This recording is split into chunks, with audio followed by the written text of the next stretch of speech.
Hello and welcome to That End of Your Show. Today I will be discussing retirement, family, old age and the past with my grandparents Dawn and Robert Meyers. Enjoy the show.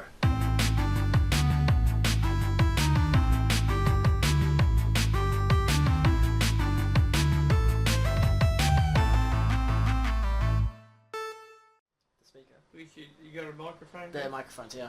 Yeah. So it's attached. Just don't mumble. Yep. Alright. So hello Dawn, hello Robert. Welcome to That End of Your Show. That's what I've named the show. It's so generic and it works. So today we'll be discussing the further period of adulthood, in particular retirement, family and a reflection on the past. Firstly, retirement. So what is it like to be in retirement? It's actually a good time of your life because it gives you a chance to reflect on what you've done, and from what you've learned you can enjoy the time that you've got left. It's still a full-on life, really. I mean, it depends on yourself. If you just want to sit around and mope around, and it would be much of a retirement. But you've got to find things to do. You've got to be in some sort of a club, or keep in with people, and spread yourself around a bit. Otherwise, it'd be a dull old life. You can do things that you didn't have time to do when you were younger and working and raising family. So does it seem a lot like just more recreational time, but you need to actually find a proper purpose for it? Because you don't have a job, so you don't have an actual purpose to do in life. So in this case, you find a purpose. So you've got more aim. Yes. Okay. What do you do in this time, in this spare time that you have? I garden, I read, I sew, and I do crosswords. Pretty much. What about you? Well, I've got my bowls I play a couple of times a week. That keeps me out and about to meeting all new people, from all other clubs, getting to know members of my own club, since it's only a pretty new club I've been to, for me. And just being in this new area now, finding all the different places there is around here, the different restaurants and hotels, and there's so many places you can go to around here if you want to get out and there's a lot of history. So, and I'm a bit of a camera buff, so I can go around and photograph all those sorts of things, and scenic things, coastlines. Yeah. Does life seem peaceful now, or does it morbidly seem more empty?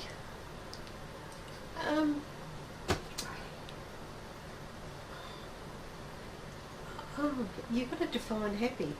If you're enjoying what you're doing, I guess that's happy. Yes. It's just that you've got more time to do it in. You're not racing around all the time watching the clock, which is what a lot of people have to do when they're younger. Do you feel accomplished now, not having having finished work, the required amount of time for work, and having a family and having a house and everything to live in? It's more. What was the question? Comfortable. Are you? Yes, I think so. Yes. Yeah. Achieved. Yes. Mm. We'll move on to family now. So, do you have a large family? Did we come from one, or did we have one? More or less have one. Yeah. No, not really. We had 2 children. We've got a lot of grandchildren. We've got 8 grandchildren and a great-grandchild. So that's, it's a medium-sized family, I suppose. Do you have any, due to your age, I'll say, surviving siblings or older living relatives? Yes, I've got 2 brothers and a sister, and I've got an aunt who will be 99 in August. My grandmother went to over 100. Another aunt that went to 100. Uncles that went in their 90s. I've only got a sister left now. I lost one sister when she was 56, brain aneurysm. And And my mother lived till 98. My dad was 68 when he passed away. Yeah, so, but I've still got a lot of cousins. I've got one cousin in her 90s and a couple of more in their 80s. So, you know, we've been, I'm getting towards 80 myself, so we've been a long life in our family. So, but both my mother and father came from fairly big families, but they both had 7 children in their families, so they were fairly big families, yeah. And my mother came from a family of 7 as well. My mother actually had 10 pregnancies, but only 7 of them survived. My father came from a family of 4. Are you proud to see how far, you know, your offspring have taken life with having 2 kids and having them have so many? Yes, so I forth? am. Yes. Yeah. And similarly with the grandchildren. Yeah, I think they've all done reasonably well. How often do you see family? Oh, Not that often, really. no. No, we don't see much of them, really. Even though Stephen lives around the corner, it's not that often we see him or he drops in, you know, but he's there. It's only 5 minutes away if we need If you him. need him, yeah, he's because he still works, and our other son, I'll treat it as though you don't know who I am. You can treat it as, oh, I am your grandson. You can treat it like that, I don't mind. Our other son's, he also holds down a job, and his wife, and he also is very sporting minded, so he's very tied up with football and his children. Mm. Does it disappoint you at all that, you know, your kids don't see you as often? To a degree, but you have to be realistic. When we were growing up, we all lived in the same suburb.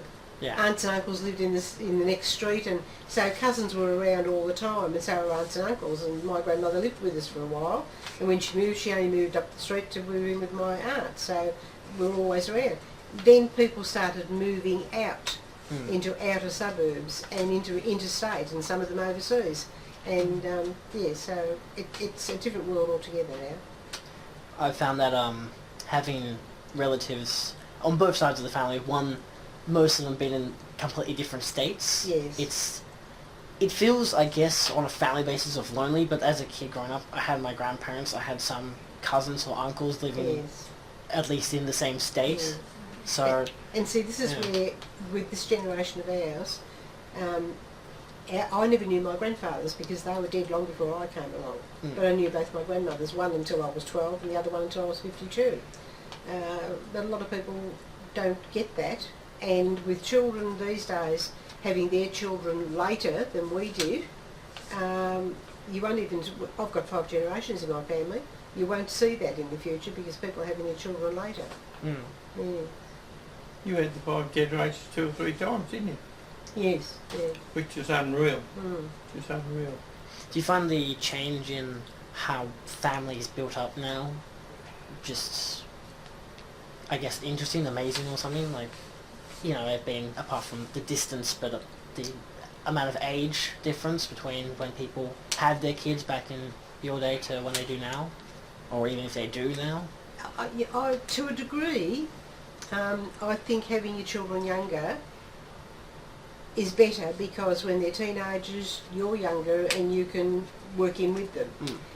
But on the other hand, a lot of people these days travel and then they have their children. Now, what our generation did, they had their children, paid their house off, and then they travelled if they had the money. And you might get to the age where you can travel and you're too old to travel because you've got an illness or something that can't stops you from travelling and you miss out on that. So there's sort of a balance. It's like a seesaw, really. Yeah, I don't know which is the right way to go about it, but yeah, I think I look at it more of, if you're financially stable, go ahead and have kids. Yes. But I'm also one who argues, like, against the necessity of like marriage and stuff like that. So like youth opinions have definitely changed over the generations. Yes, Yeah. yeah. With that, I can move on to age, our third category. So, being the topic of adulthood, I'm kind of obliged to ask, what are the challenges of being an adult? You have to take responsibility for your own actions. You have to think more about what you're doing and not rely on somebody else to tell you what to do. As we get, I always think wisdom comes too late. When we get to this age, we're wise because we've been through all the other years, we know all the pitfalls, and you can't pass it on to the young ones because they don't listen to you. So they've got to find out for themselves, and sometimes it's not easy to do that. I just think it's a shame that wisdom comes late in life, because you look back and think, oh, if only I knew that. Yeah, there's a song around that says, I wished I knew then what I know now, and things would have been different, or they might have been different. But it doesn't work that way. It never ever did. It probably never ever will. So wisdom has to come. You have to learn the wisdom. It has to come to you as a gradual process. You can't be taught it. Well, people can advise you, but not everybody listens. There's a good song that's been brought out by Celtic Thunder that's called about the silver and the gold years, and it really goes back to our era, and it's exactly true what it says. But we never had much money, but we had a lot of fun, and family-wise we had lots of fun. You know, we had family picnics, family singer-songs. Someone always played a piano or piano and you know, we more or less, my house when I was born was an open house. You never knew who was going to be in there from one minute to another, you know. And we could always bring our friends home whenever we wanted to. Sometimes I'd go out playing baseball, and half the baseball club would come back and we'd finish up having a feast at our place, you know, whatever's around, you know. And Dad and Mum used to always follow us around a bit, you know, to the baseball. And it was really good times, really good times. And we never had any problems with drugs or alcohol or anything like that. That was, never even knew what drugs were like. You could go to a dance, you could go dancing nearly every night of the week. There's always a dance on somewhere, church halls or town halls, whatever. Picture shows, there was, in Yarraville there was 3 picture theatres alone. And in Footscray, God, there was about 5 of them there, you know. And it wasn't until television sort of came in, but they all started dying out, you know. And you could come home at any time at night, and you'd never think about being mugged or anything like that. We never had any of that sort of thing. And another thing too, in those days, the young men didn't swear in front of the young girls, and sex wasn't even an issue. It wasn't a word. We didn't, you know, it just wasn't something that came up. The men had, or the boys had more respect for girls in that day, but the girls have brought it on a lot themselves now because they're trying to carry on. And most of the girls today, they're swearing and smoking and drinking. Well, we never had that nowadays. And no, the boys respected the girls more, but now the girls don't. They don't sort of command respect anymore. They just think, oh well, you know, tell like we'll do what we like, you know, and what the hell, you know. So, and I think they've sort of wrecked it for themselves a bit in lots of ways.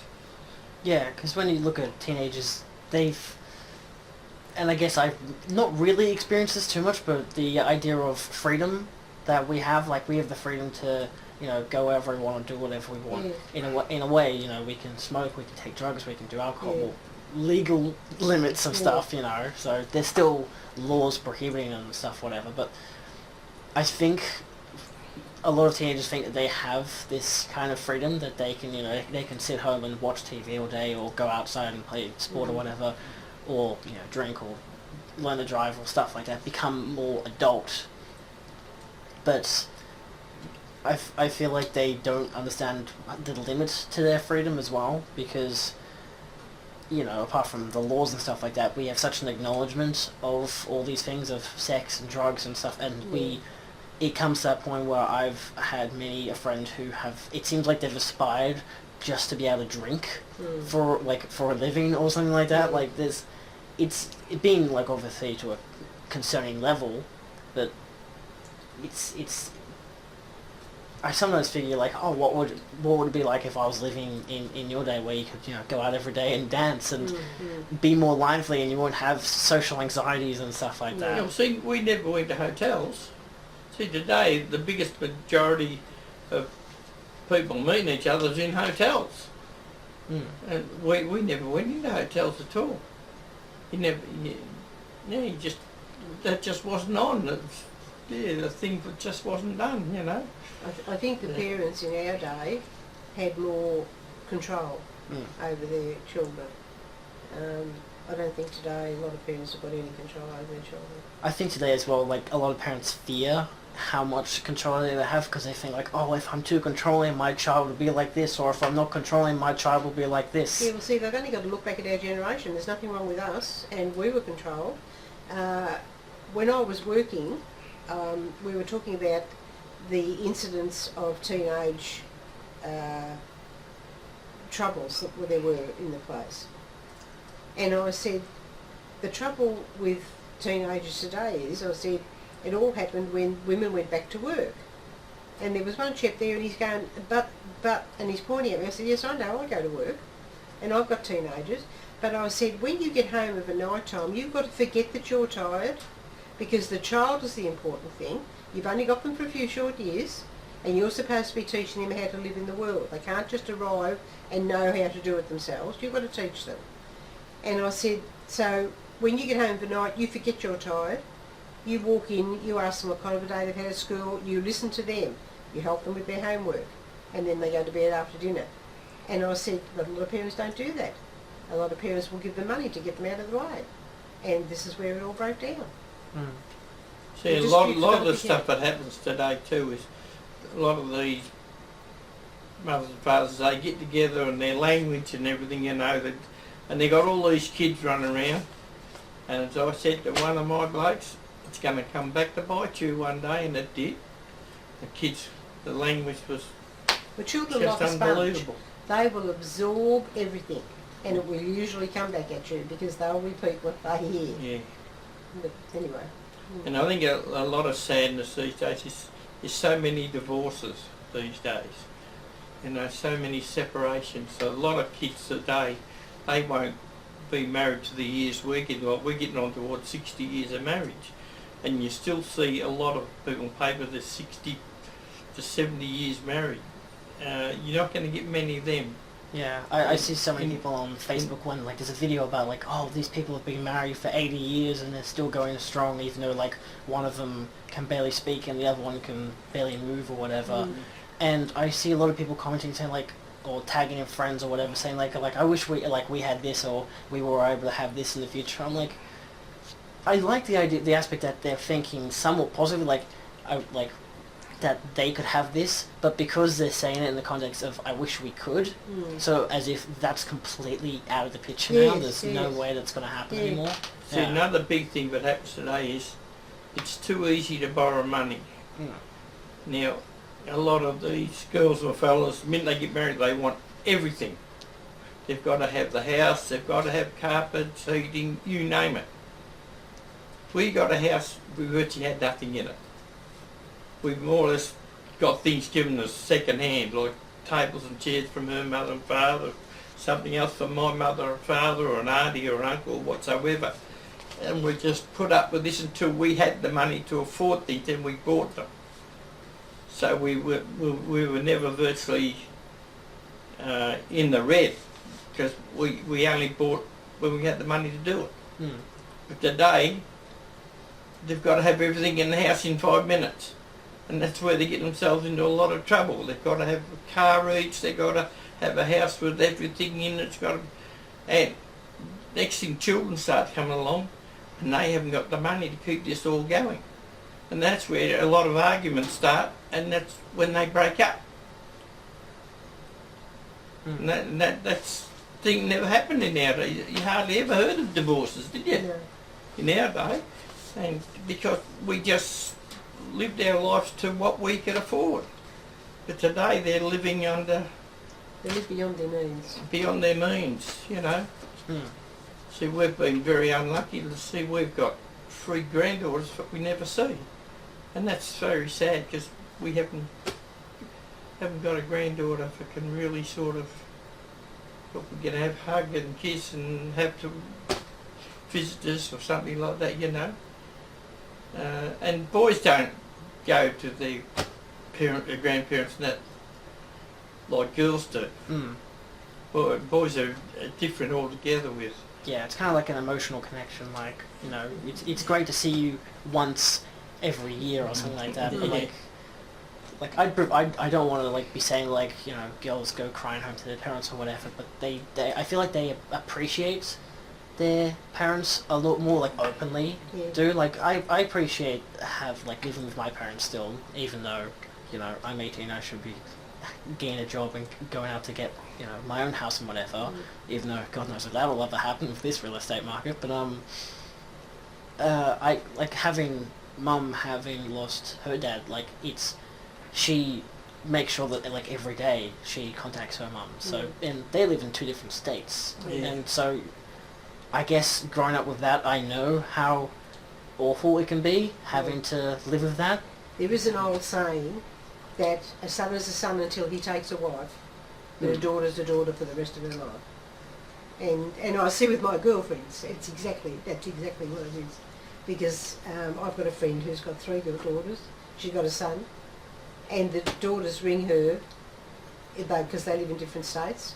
One daughter rings her every day, only for a couple of minutes, just to see she's all right. Another daughter will ring her once a fortnight, another one will ring her once a week. It doesn't happen with boys, unfortunately. I'm not saying that they don't care, Yeah. but it just doesn't happen with boys. Yeah.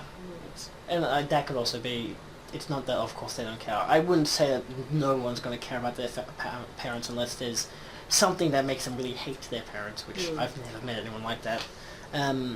But it may also be like the idea that like, because like you're meant to be like the father of the house or stuff like that, you have more to deal with in life.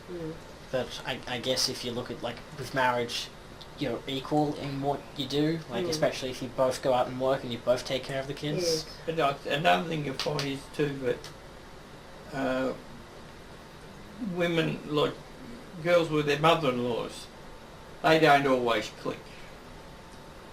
So it's very, very few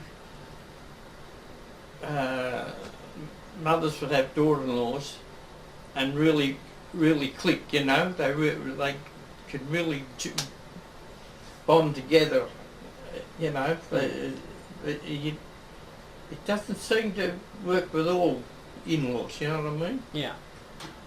That's why a mother and a daughter are usually as thick as thieves, but not always a mother and a daughter-in-law. Yes, it's a different setup. I found that even though these girlfriends of mine that have daughters, as I said before, the daughters ring them on a regular basis and keep in touch.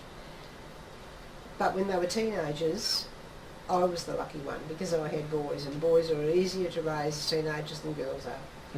It doesn't turn around when they get to the older age. Yeah, we always have mum and dad joking because, you know, mum always wanted a daughter and she got 3 sons. And whenever, say, Sam, Nora and myself argue or fight with each other, usually only verbally, I don't think we've really done physical anything since we were like 12. And Dad always makes a joke saying, you wanted daughters, there you go. You know, they fight like girls. Yeah. Do you find any concerns with, you know, your age? Like, I guess the limit left in life kind of idea. What's left in life? Yeah, because do you find it concerning being of such... Because how old are you two? Just for my own knowledge. 78 and 79. So yeah, yeah. So do you find it concerning that like oh tomorrow you could drop dead or something? Oh, we can something do that No. when you can do that Yeah. when you're 30 or 40 No, or... actually, it doesn't enter my head. I've got a target of 104, and so I've got a long way to go yet. Oh, But I just don't. Oh no. I Oh, don't. Could happen to me. You're being taped, photographed. I don't think of that at all. I don't think I ever have. I can remember when I was a teenager, all I wanted to be was 21, and my grandmother kept saying to me, "Don't push it, because once you get to 21, the years just fly." They do. And she wasn't wrong. So you see a lot of these people that say, oh, they go and get an insurance for when they die, so their kids won't have to pay for their funerals and all this sort of bullshit. It doesn't worry me. If I go, in time they're going to get all this anyway, so let them pay for it. So why should I be... I'm not flush with money, so I want what I've got, we want to have for you while we're alive. Why put it into somebody's funeral mob and we're not going to get a benefit of it? And they might end up, just cremating you and throwing you along a river, and then just taking all the rest of that money that's been stored up over time for themselves. They'll get a lot more than what they pay out for a funeral for us. Yeah, That's for sure. Yeah. Why is it that you got a target age of 104? Why is it that Why you do I got... want to hang She's out to living in 104? hope. I only want to hang out to 104 if I'm not a burden to anybody else. I don't want that. But I want to pass my grandmother, and she was over 100, so I want to go. And 104 is a good round figure. I like even numbers. I don't like odd numbers. Yeah, that makes sense. I feel like I'm indifferent about it. Like my target age is 75 because I just love the number 75. Like I'm happy to die at like 84 or 100, but you have your stay. You have your amount of time. No, I wouldn't like to be a burden. This is where I'm all for this euthanasia. When you see some of the people, how their lives finish, they're no good to themselves, they're no good to anyone else, they're just a burden on everyone. Yeah. And I reckon there should be, say, a panel of 3 doctors or something, and if all those 3 doctors said, well, they've got no value in life.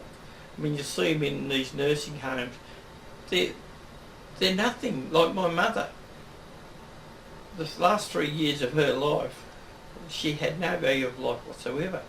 She was stone deaf, she couldn't walk, her hands were all screwed up with arthritis, she could hardly feed herself, and she was in pain most of the time. She had patches on her, morphine patches.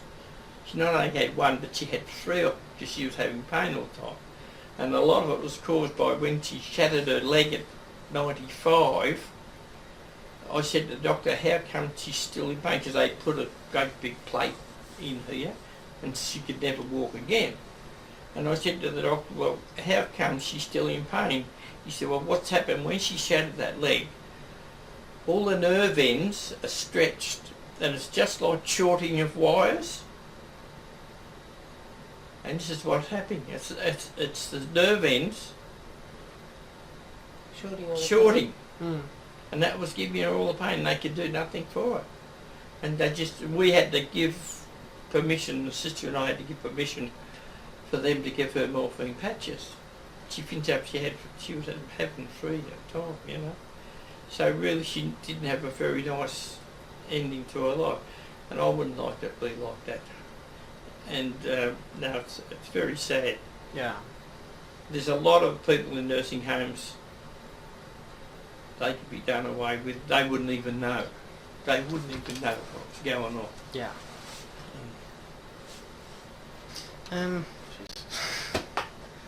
Sometimes just some answers can just catch you off guard. Okay, let's look at the positive side.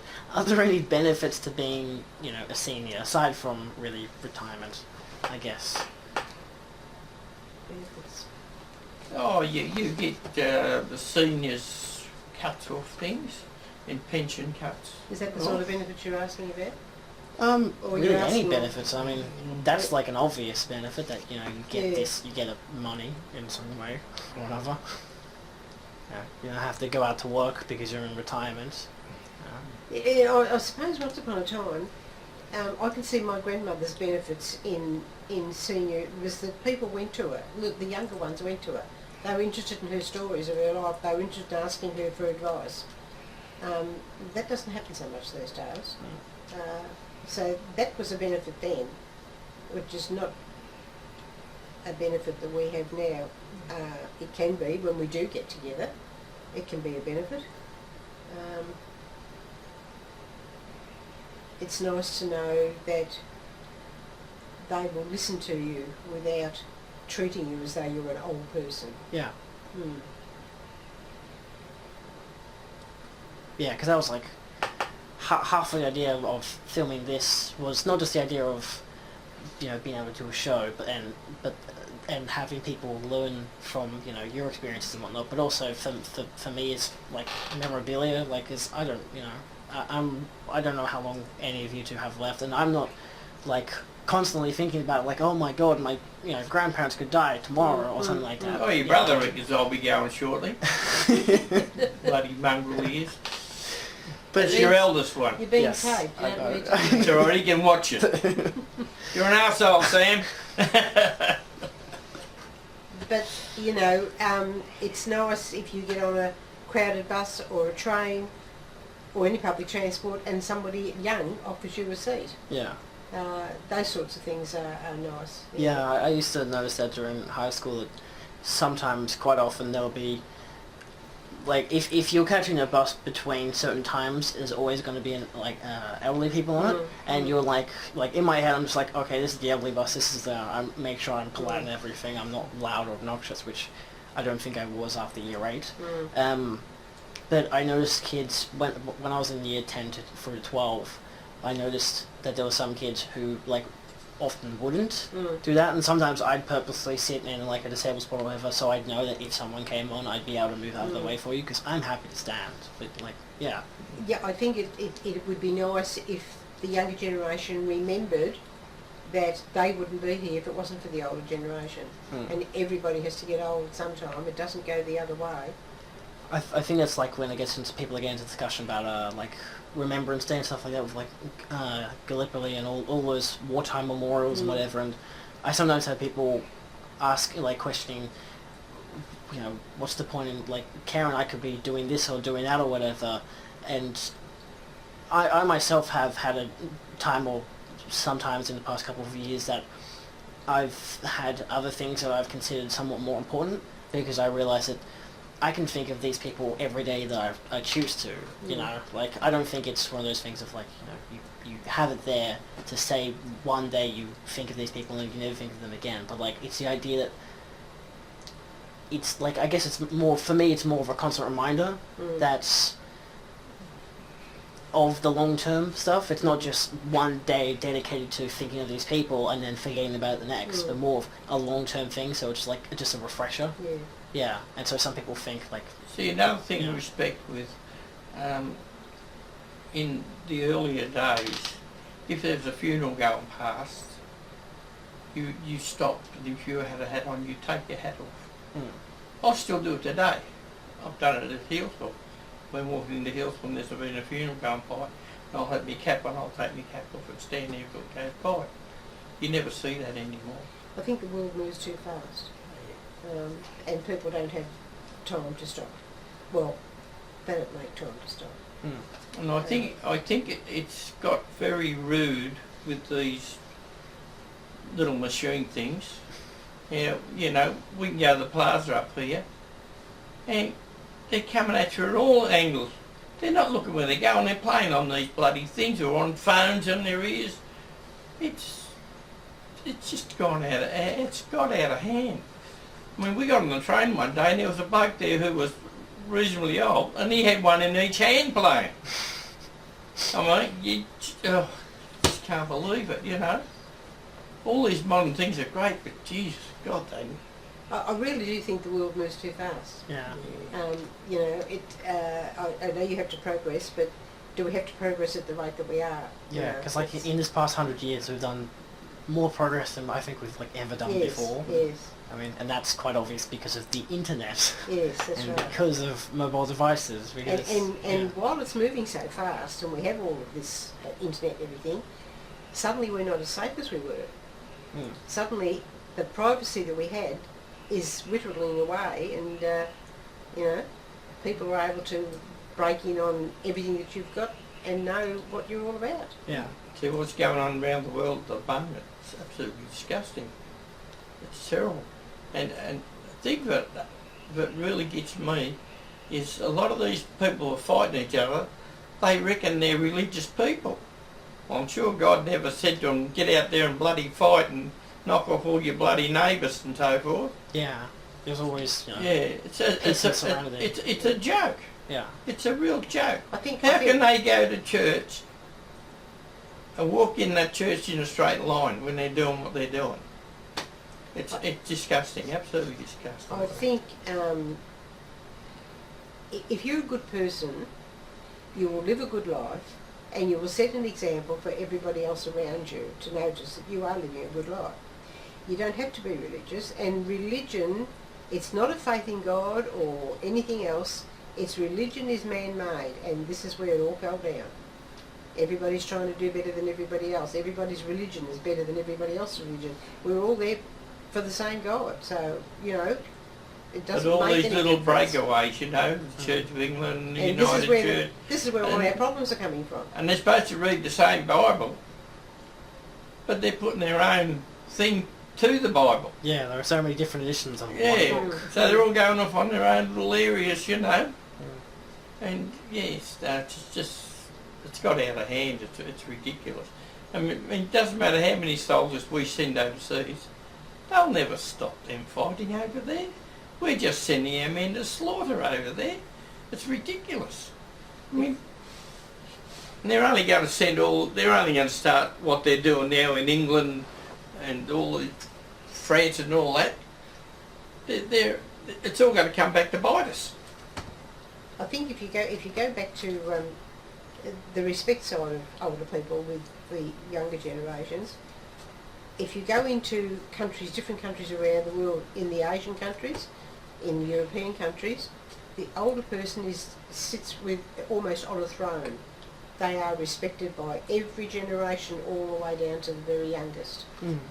Yeah, and we don't have that, unfortunately. Yeah, and another thing... We do in odd cases, but Yes. as a general rule, we don't. Another thing I think, I'm not against people coming into this country, immigration, but I really think it should be stopped because it's getting out of hand. Now these Muslim people can come in here and they can wear these burqas and all that sort of jazz, build themselves churches and everything like that. We go over to their country and we've got to do what we're told. They can come in here and do whatever they want to do, and they're getting away with it. And there's too many coming into the country now. It's getting to the stage where the housing is just going out and out and out, and all those houses have got to have sewerage, there's water got to go to it, there's electricity got to go to it. You know, it's really getting out of hand, and I just don't know where it's going to finish up. I really don't. I feel a bit sorry for the future because I can't see it being a very nice future the way it's going at the moment. While all these people are fighting like they are at the moment, car rage, the way they carry on getting out of cars and belting each other, just driving cars into shops, and it's getting all out of hand. Mm. It doesn't matter how many policemen you get or whatever security you get, they're still going, and it's getting worse. And a lot of the trouble is today is a lot of these young people that are coming into this country, they can't get work, they're getting around in gangs, and then that's where they're starting to go in and they're robbing and doing things to get money so they can live a little bit better than being on a dole. And then this is where it's all, and I can't see any finish to it. While this is going like it is, well, there's no work in the country for all these people, they shouldn't be bringing them in. Mm. It's sometimes I think of it like, where does a lot of this stuff stem from? Not exactly terrorism, but like the whole immigration stuff and whatever. And I have other relatives who argue that, like, you know, we shouldn't have people coming into this country because we need jobs for Australians, as it is, people who are born in this country. So whether they have, you know, Greek or Chinese or whatever they are, like, if they're born in this country, they deserve a job in this country. But because of, you know, immigration, it's becoming that they're getting the jobs and we're not. And I think that with political correctness has turned so, like, society's tired, and it's just like, it's making it somewhat worse, and even though they intended it for it to be better. And for a lot of it too could be the fact that the kids are being spoilt today and they don't want to work. So that's not helping. Neither. That's I can agree with that. Like, even to the point for me, when I was a kid, we did the Auskick things and the whole young football, and as much as I liked playing sport and whatnot as a kid, when it came to that, I didn't want to do it. I felt like I was being forced to do something that's, you know, a lot that back, like, say, when football started, never happened. So something that's kind of like a charity, like, event, and I don't want to, you know, be a part of it. And I definitely know that now, being in, you know, first year university and all that, that I was definitely more, I guess, you know, spoiled and stuck up as a kid, because, you know, I didn't want to go out and get a job or whatever. But I even know that over the past couple of years I have, but for different purposes, of course. Like, sometimes I was told to, sometimes I want to get a job to get money. Now I want it for the experience and to help people, because I understand, like, from doing just one volunteering thing, I'm like, I just want to help people. That's all I'm going to get out of it. I mean, the benefit, I get paid and I can buy stuff. But see, you look on the other side of things too. There are still a lot of people that do a lot of great work for charities. And there is a lot of money comes into, like, you take the Children's Hospital, or just motor your own thing, but, you know, Teddy Whitten's cancer, prostate business and all that. I mean, there's a lot of money comes in from charity, or, you know, people can be very generous, you know. And then there's a lot of money that goes into charities that we don't even know what's going on. Like, could be people that have got money, and and we don't realise that they're putting a lot of money into these sort of things, you know. But then again, there's a lot of people who've got a lot of money, and they're a bit bloody lousy. They won't bloody part with any of it, you know. They want more and more. They want to be like Scrooge McDuck, have it all in their cellar and jump into a pool of gold all over the place. And I think, you know, and there's a lot of people, pensioners, they get very greedy. You know, they think because they've worked hard all their life, but they've made a lot of money, but they still want all the benefits of people that haven't done so well. So they, you know, they can be a little bit greedy that way. I mean, they've got more money than they want, but they still want all the benefits of a pensioner. And I think, you know, we're very fortunate. We're not lavish with money, but what we've got we own, and I think that makes a big benefit. If you're lucky enough to own your own car and your house and everything in it, you just work your life out to without having to try to be better than her next door or him next door, but you live your own life to what you can afford to live it, and then you're all right. But see, a lot of these people, they want to be on the pension. They mightn't have much money, but they want to live like lords. And you can't do that. You've got to look at what your situation is, and that's the way you've got to live by it. You can't afford to live beyond your means. You've got to live with what you've got. Yeah. And this is what a lot of people are getting into strife. And a lot of people are very unlucky because they've had things that have happened in their lives. Like I've known men that have lost everything because they've invested it in the wrong things. Like what they've invested in, the people have gone broke, and so they've lost all their money because they've put all their money into one area where they should sort of spread it out. You shouldn't put all the eggs in one basket, as I say. But a lot of people have done this and they've lost everything. I know people this has happened, and I also know people that their kids wanted to borrow money off them. So I know one fellow who mortgaged his house for his son to get a semi-trailer to work. And what happened? The son's wife walks out on him, and he goes chasing the wife, and he does his semi-trailer, and the father's done his house, and he ends up living in a caravan. So it doesn't pay you to give money to your offspring, especially if you can't really afford it. They've got to learn to live their life the same as we had to live our life. There's an old saying, keeping up with the Joneses, which means that if the person across the road has got all these holidays they're taking and they've got all this stuff in the house that's nice, and you're going broke trying to keep up with them, you're never going to be happy. If you live your own life and go away and live within your means, and okay, you might not have everything, but you'll be happier than if you try to keep up with the person across the road. Would you say it was hard to get to like where you are now in life? It was hard work. I've done some rotten jobs in my life, things I'd never want to see any of my kids do.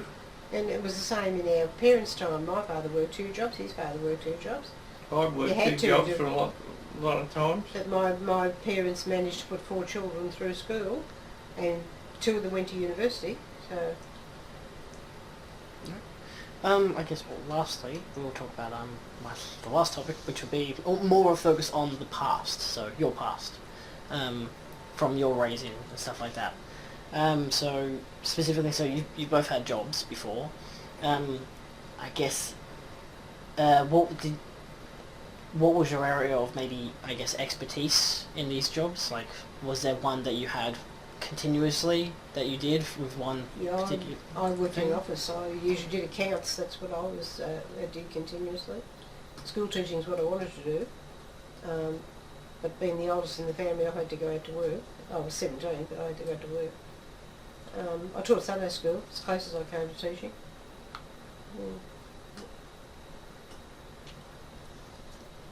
Yeah, I had quite a few jobs. Some of them I absolutely hated. But I always looked at it, I had to bring money in to pay off my house and to keep my family. So, like, see, a lot of kids today, they won't take on a job unless it's something they really like. So they'll just sit home and do nothing. I couldn't afford to do that. I done jobs that I hated being at, but I had to put up with it to bring money in to keep us going. And we've got through it. I've had, I'm paying for a lot of stuff with me back injuries and knees and ankles and things like that, but that's going to happen as you get older. But we're still pretty good. Like, for nearly 80, you look at a lot of people around 70 and they look bloody 90, you know. And sometimes I feel a little bit sorry for the boys that went over to Vietnam. When you see them now, they were a lot younger than us, but by Jesus, a lot of them are dying with that cancer, and they've got really old before their time. Some of them have been pretty cunning though. They've got onto perks that they get pretty reasonably good money in their pensions sort of thing there. But still, all their health is not great. So all these perks are not much good if your health's not good, and you're not going to live much longer, you know. So, yes. And I'm quite comfortable with where I am. I don't think, if I look back, there's one decade that I'd go back to. I'm quite happy where I am. So you wouldn't, like, if you had the opportunity, you wouldn't go back and, like, you wouldn't change something or be a kid again or something like that?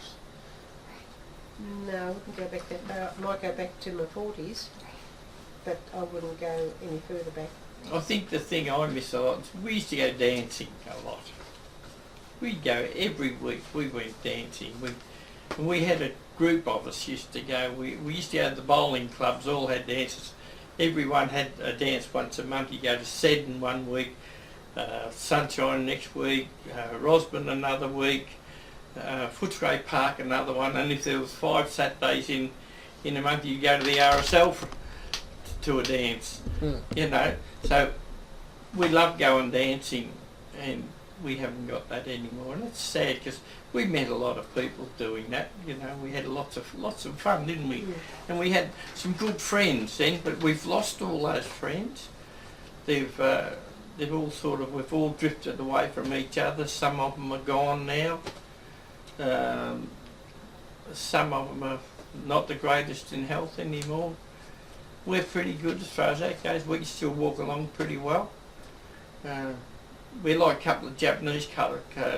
Like she's always walking behind me. She can't keep up. Not sure. Yeah. I guess we'll go to the last question, because all the other questions we've just naturally covered. Which sometimes I like that, but then sometimes it makes it awkward for me, because I'm like, oh no, I got to work around this now. The thing I find as I've got older, you look at things that have got to be done and you say, oh, I used to do that. And you say, oh, well, I can still do that. But I can't.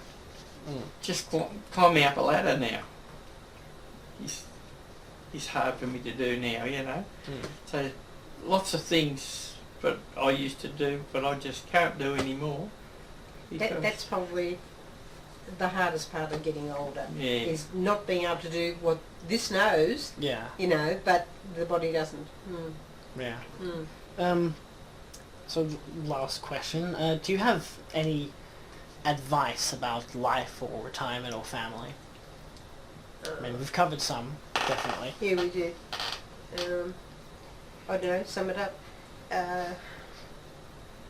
Make sure you live a happy life. Simple. Yes, make sure you're a happy life. Have a good education. I think, and have respect for people. Yeah, if at all possible, get yourself a decent job. That's the thing that's really a sad point with me. It's the fact that there's no respect in life anymore, hardly. It's not like it used to be. Like, and another thing, like the girls in our days, they used to wear lovely dresses. You go down, sit down there at the plaza and watch the girls going past. Got these tight trousers, tights on, bloody big fat asses on them and guts on them, and they look bloody awful. Can't you? No, they I do. can, but I understand what he's saying. They look bloody awful. Really disgrace. I don't know how they can even look at themselves in a mirror. But That's the thing, I think most of them actually can't. Not as a like joke of like, oh, they're too big for the mirror, but like psychologically, a lot of like teenagers especially have problems with that, of like the way that they look and whatever. I always think Happy Days, do you know that show? Yes. With Fonzarelli? Yes. And Fonzie used to stand in front of the mirror with the comb and he'd go, hey, you know, you can't... And I'm sure that's what they're like. They look in the mirror and think, why do I have to change anything? Yeah. It's like, I'm already perfect. What am I doing? no, Yeah. it's a shame because the girls used to wear lovely little dresses. They'd come down over their knees, and I think they look sexier than what the girls look today. They definitely look classier. Like, Oh, I've watching a lot of beautiful. old films recently. Absolutely. It's so much like you can appreciate the person more than the body that they're in, Yeah. which I definitely think has gone away, especially with just overall respect over the decades. Some of the boys are just as bad. Look, some of the guts is on some of the boys is just absolutely disgusting. Yeah, and I don't know. It's just, I don't know. I honestly can't see how they can really make love to each other, considering they're like what they are. It's just about Mission Impossible, half the bloody place. I don't think there's a really asked But question. no, but that's you look at these girls and they've got 3 or 4 kids hanging around them, you know, but they're all going to restaurants. They eat in, you know, they can pay to go to restaurants and that. We couldn't do that when we were young. We only had 2 kids. They don't seem to miss out on anything. They've all got cars. I don't know how much debt they're all in. They must be in some sort of debt. They keep going. Or they got the husbands have got bloody good jobs. I think the equality thing between men and women, that's always been, it's a big issue these days. I think we should look on the fact that we're not a man and a woman, we're 2 human beings. And if you can do the same thing as you can do, okay, both have the same respect for the fact that they can do it. The man should not be, like in Victorian times, one of the sentences in the marriage ceremony was that you obey your husband. Well, hang on, you know, that's been a good change, but that doesn't happen anymore. Well, it doesn't in our, it does in some. You've never other obeyed me, Neil. It does in some Middle Eastern marriages. It's still, you have to obey.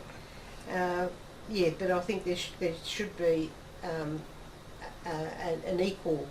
equalisation between the 2 people. She says jump and I say how high.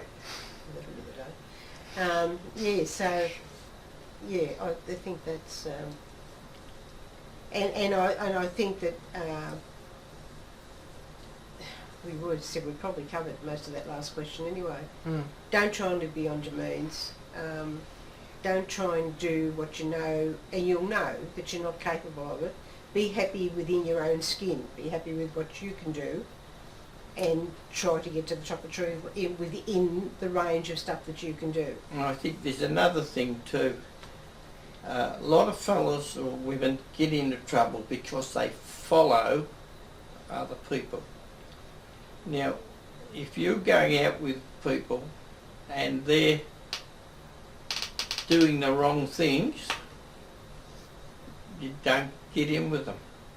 Say goodbye, I'll live my own life and go your way.